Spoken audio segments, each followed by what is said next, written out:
अच्छा जी, अस्सलाम वालेकुम। आज हम किताब गुले लाला का सफ़ा नंबर 29 पढ़ेंगे। इस पर आपको एक नज़्म दी हुई है। नज़्म का उन्वान है मेरी प्यारी अम्मा, जिसे इस नज़्म को लिखा है मोहम्मद हुसैन आज़ाद साहब ने। तो शुरू करते हैं। न कुछ मुझ में ताकत थी जिस आन अम्मा, तुम ही सब तरह थी निगहबान अम्मा। आन कहते हैं वक्त को भी, ठीक है ना। तो जिस वक्त में मेरे अंदर किसी किस्म की कोई ताकत नहीं थी, यानी मैं बहुत छोटा था, चंद दिन का, चंद महीने का था, उस वक्त में तुम ही सब तरह थी निगहबान अम्मा। तो मेरा ख़्याल कौन रखता था? सिर्फ़ आप ही रखती थी अम्मी जान। अपनी वालदा के लिए कह रहे हैं, अपनी वालदा से मोहब्बत के इज़हार में उन्होंने नज़्म लिखी है और वो बता रहे हैं कि न कुछ मुझ में ताकत थी जिस आन अम्मा, तुम ही सब तरह थी निगहबान अम्मा। न अच्छे बुरे की थी पहचान अम्मा, तुम ही को था हरदम मेरा ध्यान अम्मा। यानी मुझे अपने अच्छे बुरे का कुछ नहीं पता था और मेरा ख़्याल उस वक्त में भी कौन रखता था? सिर्फ आप रखती थी।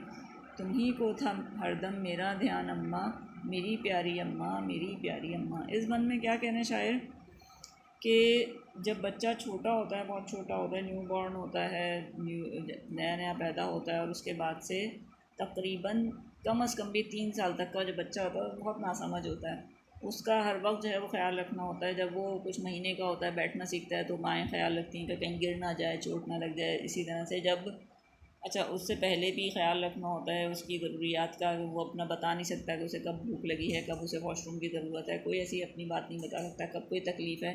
उस वक्त में माएँ ही होती हैं जो उसकी कैफियत से अंदाज़ा लगाती हैं और उसका हर तरह से ख्याल रखती हैं, हर ज़रूरत पूरी करती हैं उसकी।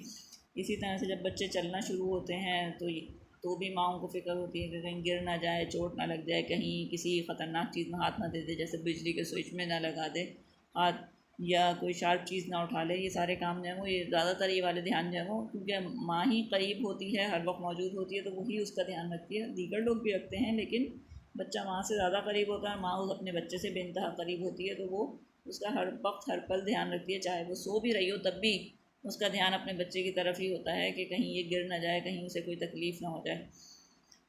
तो शायर इसमें अपनी वालदा की उस खिदमत का जो है वो ज़िक्र कर रहे हैं कि किस तरह उनकी वालदा ने उनकी मोहब्बत और मेहनत से परवरिश की। इस पूरी नज़्म में वही बता रहे हैं। मुझे प्यार से दूध तुमने पिलाया, बहुत दिन मुझे गोदियों में फिराया, थपक कर मोहब्बत से तुमने सुलाया, मुझे सुख दिया आप है दुख उठाया, मेरी प्यारी अम्मा, मेरी जान अम्मा। अब ये अपने बचपन का जिक्र कर रहे हैं कि किस तरह से जो है वो आपने हर वक्त मेरा ख्याल रखा, मेरी भूख का, मेरे खाने पीने का। बहुत दिनों में तक जो है वो आप मुझे गोद में ले लेके घूमती थी, गोद में लेके सारे काम करती थी, और जो है वो थपक कर मुझे जो है सुलाती थी, लोरियाँ सुनाती थी, प्यार से अपनी गोद में लेके सुलाती थी। मुझे सुख दिया आप है दुख उठाया, मेरे हमेशा आराम का ख्याल रखा और ख़ुद दुख उठाया। हर तकलीफ़ जो है वो आपने मेरे लिए बर्दाश्त की। रात को नहीं सो पाती थी जब मैं जाग रहा होता था और मैं रो रहा होता था, और दिन में भी आपको मौका नहीं मिलता था, मेरे ही कामों में लगी रहती थी और हर वक्त जो है वो मेरी फ़िक्र में रहती थी। तो ये अपनी उस मोहब्बत को शायद जो है वो यहाँ पे बता रहे हैं कि आपने किस मोहब्बत से जो है वो मुझे पाला पोसा, और आप मेरी जान हैं, आप मेरी प्यारी अम्मा हैं। कभी अपनी गोदी में मुझको लिटाना, कभी प्यार करना गले से लगाना, कभी मीठी बातों से मुझको हंसाना, न भूलूँगा मैं उम्र भर वो ज़माना, मेरी प्यारी अम्मा, मेरी जान अम्मा। फिर वो आगे ये बता रहे हैं कि किस तरह से आप मुझे अपनी गोद में लिटाती थी, मुझे प्यार करती थी, मुझे गले से लगाती थी, जब मेरी चोट लग जाती थी तो मुझे प्यार करती थी और मुझे हौसला भी देती थी आगे बढ़ने का, मेरी खुशियों में मज़ीद खुश होती थी, मुझसे मीठी मीठी प्यारी प्यारी बातें करती थी, मेरे साथ खेलती थी, मुझे हंसाती थी। और जो है वो मैं वो वक्त कभी नहीं भूल सकता कि मुझे आपने कितनी मेहनत और मोहब्बत से पाल के बड़ा किया, मेरी प्यारी अम्मा, मेरी जान अम्मा। तो ये नज़्म जो है वो मोहम्मद हुसैन आज़ाद साहब उर्दू के बहुत बड़े शायर हैं, उन्होंने जो है वो अपनी अम्मी जान की मोहब्बत में लिखी थी, ठीक है। तो और जिसमें उन्होंने थोड़ी सी झलक दिखाई है इस चीज़ की कि कैसे उनकी वालदा उनके लिए परेशान रहती थी, और हर माँ अपने बच्चे के लिए इसी तरह जो है वो फ़िक्रमंद होती है, उसकी जो है वो उसका ख्याल करती है, उसकी ज़रूरियात का ख्याल रखती है, अपने आप को भुला देती हैं और बच्चों के आराम के लिए सारे वालिदैन जो है वो इसी तरह से करते हैं। तो उन्होंने भी अपनी वालदा की मोहब्बत में ये नज़्म लिखी। आगे चलते हैं जनाब, इसकी कुछ मश्क है वो कर लेते हैं नेक्स्ट पेज पे। नए अल्फाज। पहले तो ये है कि आपको जो क्या करना है, इस नज़्म की बुलंद ख़्वानी यानी रीडिंग करनी है सही तलफ़्फ़ुज़ के साथ, और मानी समझने हैं इसके।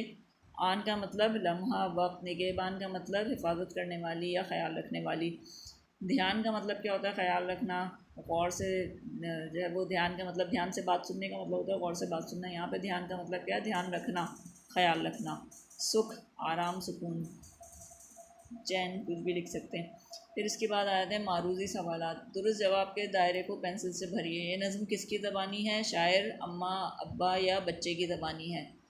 तो किसकी ज़बानी है भाई, बच्चे की ज़बानी है, ठीक है ना। शायर ने तो लिखी है, लेकिन ये सारी बातें कौन बयान कर रहे हैं, उनके बेटे बयान कर रहे हैं, बच्चा बयान कर रहा है अपनी माँ के लिए। बच्चे का ध्यान हर वक्त कौन रखता है, चौकीदार, मोहल्ले वाले, अम्मा या पुलिस? तो ये तो आपको मालूम ही है कि बच्चे का ख्याल कौन रखता है, अम्मा रखती हैं। इस नज़्म में शायर ने अपनी ज़िंदगी के किस ज़माने का ज़िक्र किया है? नए ज़माने का, बचपन के ज़माने का, जवानी के ज़माने का, बुढ़ापे के ज़माने का? ज़ाहिर है बचपन के ज़माने का ज़िक्र किया है।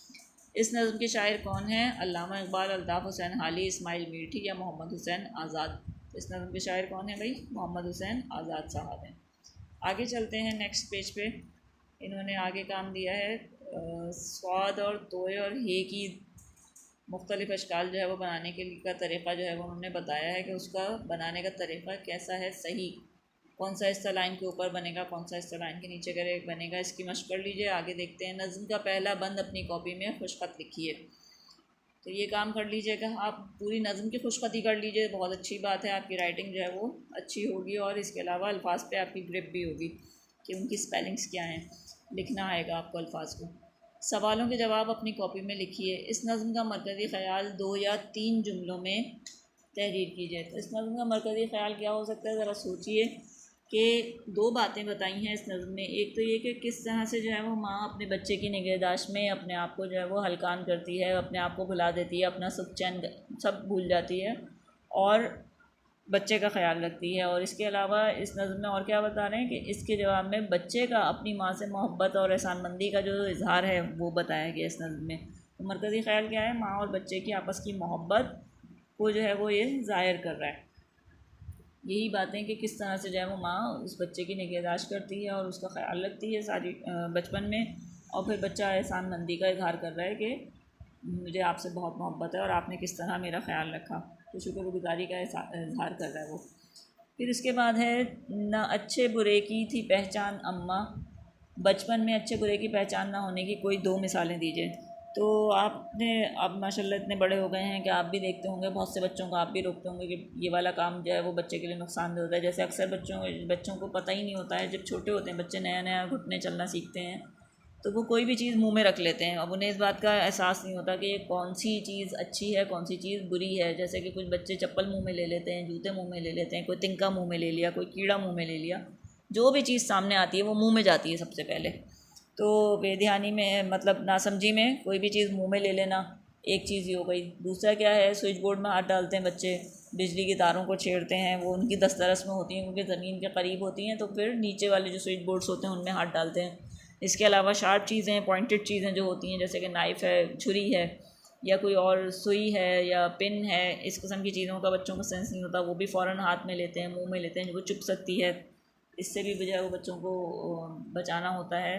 तो उनको इस बात की तमीज़ नहीं होती, सेंस नहीं होता कि वो क्या उनके लिए अच्छा है क्या बुरा है। दवाओं, अगर कोई दवा सामने नज़र आ जाए बच्चा जब वो उसे फ़ौरन मुँह में लेता है, तो ये चीज़ें बचपन में उन्हें इस चीज़ का की समझ नहीं होती, तो इस तरह की चीज़ें बच्चे जो है वो कर जाते हैं।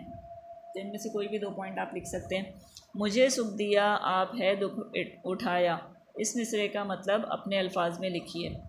अच्छा जी, इस मिसरे में की तफसील आप तशरीह इस तरह से कर सकते हैं कि जैसे इसमें शायर कह रहे हैं कि मैं जब छोटा था तो मेरी खातिर मेरी अम्मा ने खुद बहुत दुख और तकलीफ़ उठाई, और रातों की नींद और भी नहीं देखी अपनी, और अपना आराम भी नहीं देखा, और जो है वो हर वक्त उन्हें मेरी फ़िक्र रहती थी, और मैं ज़रा सा रोता था तो फ़ौरन उठ जाती थी और मेरा ख़्याल रखती थी मैं गीला ना हूँ, मुझे कोई बुखार ना हो जाए, और बीमार हो जाता था तो भी मेरा एक्स्ट्रा ख़्याल रखा जाता था।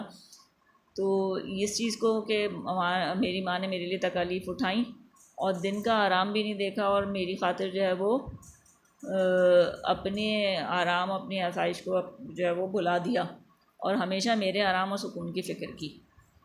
तो मुझे सुख दिया आप है दुख उठाया, यानी मेरी खातिर अपने सुख अपने आराम को पीछे छोड़ दिया और मेरे सुख और मेरे आराम को हमेशा उसी का ख्याल रखा आपने।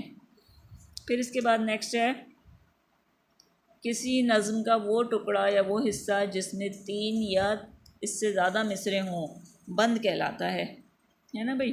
ये तो बात समझ में आ गई कि 3 मिसरे हों या 3 से ज़्यादा मिसरे हों तो क्या कहलाएगा, बंद कहलाएगा। इस नज़्म के आखिरी बंद की नसर लिखी है कि उसमें क्या बताया गया है, उसको जो है वो नसर की फॉर्म में लिखना है आपने। तो आखिरी बंद क्या है, सबसे पहले तो हम वो निकाल के पढ़े हैं ना। आप पीछे जाइए वापस और देखिए कि आखिरी बंद में क्या बात की गई है। आखिरी बंद में कहा गया है, कभी अपनी गोदी में मुझको लिटाना, कभी प्यार करना गले से लगाना, कभी मीठी बातों से मुझको हंसाना, न भूलूँगा मैं उम्र भर वो ज़माना, मेरी प्यारी अम्मा मेरी जान अम्मा। अब इस शेर को, इस बंद को जो है वो आपने एक्सप्लेन करना है नसर में। तो शायर इस बंद में कह रहे हैं कि जब मैं बहुत छोटा था तो मेरी अम्मी मुझे अपनी गोद में लिटाती, प्यार से गले लगाती, मुझसे प्यारी प्यारी मीठी मीठी बातें करती, मुझे हंसाती, मेरे साथ खेलती और मेरा ख्याल रखती हर तरह से। और जो है वो मैं कभी भी अपना वो वक्त नहीं भूल सकता जिस तरह से मेरी माँ ने मेरा ख्याल रखा और मुझसे मोहब्बत की और मुझे इतना बड़ा किया। तो मेरी अम्मी मेरी जान है। इस बंद में शायद यही बता रहे हैं। इसके बाद आ जाइए जनाब, इन अल्फाज को अपने जुमलों में इस्तेमाल कीजिए। ताकत, निगहबान, ध्यान, उम्र, ज़माना, इन अल्फाज के अच्छे बामानी जुमले बनाइए। फिर इसके बाद आ जाते हैं इमला की दुरुस्ती। खाली जगह में दुरुस्त इमला के अल्फाज चुनकर लिखिए। तो पहला दिया हुआ है, हमारे उस्ताद बहुत डैश हैं, ब्रैकेट में दिया हुआ है काबिल हैं या काबिल हैं। तो सही लफ्ज़ जो है वो काबिल होता है कौफ से, ठीक है। तो यहाँ पे क्या आएगा, काबिल।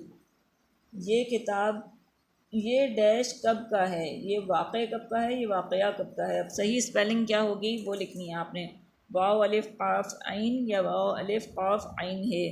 तो वाव अलिफ काफ आइन है वाला होगा वाक़या, ये वाक़या कब का है। मैं ये किताब आपकी डैश कर रहा हूँ, नज़र ज़ोए से है और ज़ाल से है, ठीक है। ज़ोए से नज़र का मतलब क्या होता है, बीनाई आपकी, और ज़ाल से नज़र क्या होता है, किसी को कोई चीज़ तोहफ़ा देना, इनायत करना, ठीक है, हदिया देना। तो मैं ये किताब आपकी नज़र कर रहा हूँ, ज़ाल वाला आएगा, ठीक है। गरीबों को खाना खिलाना डैश का काम है, सवाब का काम है। लेकिन सवाब जो है वो उसकी सही स्पेलिंग से होगी या स्वाद से, तो जनाब से होगी। से वाव अलिफ बे सवाब का काम है। मुझे सेब का डैश बहुत पसंद है, ब्रैकेट में लिखा है मुरब्बा आइन के साथ और मुरब्बा अलिफ के साथ। मुरब्बा जो आइन के साथ लिखा हुआ है इसके मतलब होते हैं चौकोर या स्क्वायर, ठीक है, और रकबे को बताता है ये, एरिया को। और मुरब्बा अलिफ के साथ जो होता है वो खाने की चीज़ होती है, मीठा होता है बहुत अच्छा सा, और उसको जो है वो खाने में के जैसे कि जैम होते हैं, मामलेट होते हैं ना, उस टाइप की चीज़ होती है मुरब्बा। तो यहाँ पे मुख्तलिफ़ फलों का मुरब्बा बनाया जाता है। तो यहाँ पे खाने वाले मुरब्बे की बात हो रही है, तो वो होता है बेअलिफ बा से, मीम रे बेअलिफ बा, मुरब्बा। मुझे सेब का मुरब्बा बहुत पसंद है। तो यहाँ पे जनाब ये वाली मश्क भी कंप्लीट हो गई है। अब इसके बाद इंशाल्लाह नेक्स्ट टॉपिक हम नेक्स्ट क्लास में करेंगे। सही है जी, ओके, फिर अल्लाह हाफिज़।